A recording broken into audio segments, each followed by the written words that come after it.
Et si l'ascension et la chute des plus grands empires suivaient en fait un schéma, un cycle presque prévisible sur 500 ans? C'est une idée assez folle, non? Eh bien aujourd'hui, on va plonger là-dedans, en s'appuyant sur les travaux d'un historien, Paul Kennedy, pour essayer de décoder un peu la mécanique cachée du pouvoir mondial. C'est vraiment la question qui a dû hanter les nuits de pas mal d'empereurs et de présidents, vous imaginez? Pourquoi est-ce que les empires les plus puissants, à un moment, finissent toujours par tomber? Est-ce que c'est inévitable? Une sorte de loi de la gravité géopolitique? C'est ce grand mystère qu'on va essayer de percer ensemble. Alors, allons-y, on va direct au cœur du réacteur. L'idée de Paul Kennedy, en fait, elle est d'une simplicité redoutable.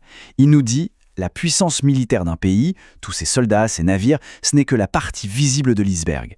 La vraie force, la source de tout ça, elle se trouve dans son économie et sa technologie.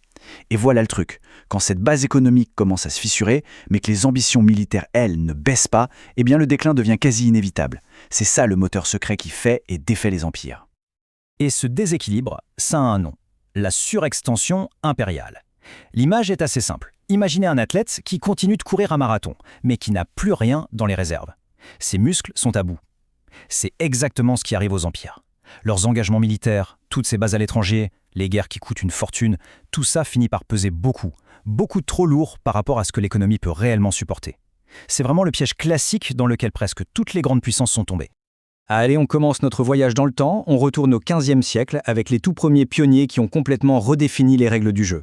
D'un côté, on a le Portugal, le maître des mers. De l'autre, les Provinces-Unies, qui deviendront les Pays-Bas, les maîtres de la finance. Deux modèles, deux destins qui vont lancer notre fameux cycle de 500 ans. L'âge d'or du Portugal, ça a été vraiment fulgurant. Pendant presque un siècle, entre la fin du XVe et le XVIe, ils étaient les rois incontestés des océans. C'est assez dingue de se dire qu'ils ont réussi à transformer une petite nation en un empire mondial. Et ils ont ouvert une ère de découverte et de commerce comme on n'en avait jamais vu. Et ce qui est fascinant, c'est de voir sur quoi reposait leur puissance. Leur secret, c'était la maîtrise d'une technologie énergétique de l'époque, la voile, et surtout une connaissance hyper pointue des vents, les fameux alizés. En devenant les maîtres de la navigation, ils ont pu faire quelque chose d'incroyable, contourner l'Afrique et choper le monopole sur la route maritime vers l'Inde. Et grâce à ça, bim, accès exclusif aux épices qui valaient de l'or à l'époque.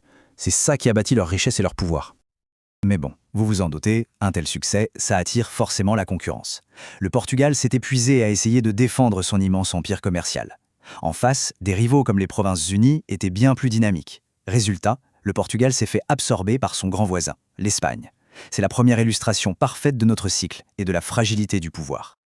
Donc après le Portugal, le flambeau passe aux Provinces-Unies. Et là, attention, l'innovation change complètement de nature. On n'est plus seulement sur les mers, on est dans les coffres forts. Les Néerlandais ont en gros inventé le capitalisme moderne. C'est eux la première multinationale, la fameuse VOC. C'est eux la première bourse. C'est eux la première banque qui ressemble à une banque centrale. Ils ne faisaient pas que commercer, ils ont créé la machine à financer le commerce mondial. Et pourtant, vous commencez à connaître la chanson, l'histoire se répète. La montée en puissance de l'Angleterre, un concurrent vraiment féroce, a provoqué une série de guerres navales. Ces fameuses guerres anglo-néerlandaises ont coûté une fortune et ont littéralement vidé les caisses de la République. Elles se sont fait épuiser, économiquement et militairement, jusqu'à devoir céder leur première place. Ce qui nous amène tout droit au géant suivant. Et là, on change complètement d'échelle, l'Empire britannique. Sa puissance, elle ne venait plus seulement du commerce ou de la finance. Non, elle venait des profondeurs de la Terre, le charbon. Le moteur d'une révolution qui allait littéralement changer la face du monde. La révolution industrielle, ça a été le véritable super-pouvoir de la Grande-Bretagne. C'était leur avantage décisif.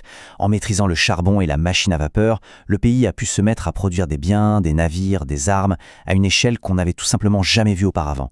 Et cet avantage productif, c'est ça qui a directement alimenté sa domination militaire et économique.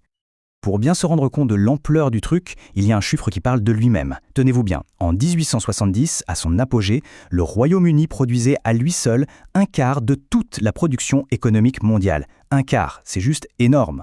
On parle d'une hégémonie totale, bien au-delà de tout ce que le Portugal ou les Pays-Bas avaient pu imaginer. Alors, cette domination, elle reposait sur quoi exactement? Eh bien, sur plusieurs piliers, tous connectés les uns aux autres. D'abord, une avance industrielle massive, dans l'acier, des chemins de fer. Ensuite, une marine, la Royal Navy, surpuissante pour protéger toutes les routes commerciales. Puis, un empire mondial gigantesque qui fournissait les matières premières et les marchés. Et pour lier tout ça, une maîtrise de la finance mondiale grâce à l'étalon or. Mais regardez bien ces chiffres. C'est la théorie de Kennedy en pleine action. Sous nos yeux. En 1880, le Royaume-Uni est au sommet, pas de doute. Mais à peine 30 ans plus tard, en 1913, sa part de la production mondiale a chuté de presque moitié. Et pendant ce temps-là, regardez, deux nouveaux titans industriels, les États-Unis et l'Allemagne, explosent littéralement. L'équilibre économique mondial est en train de basculer. Et quand l'économie bascule, le pouvoir militaire suit. Et puis, arrivent les deux guerres mondiales.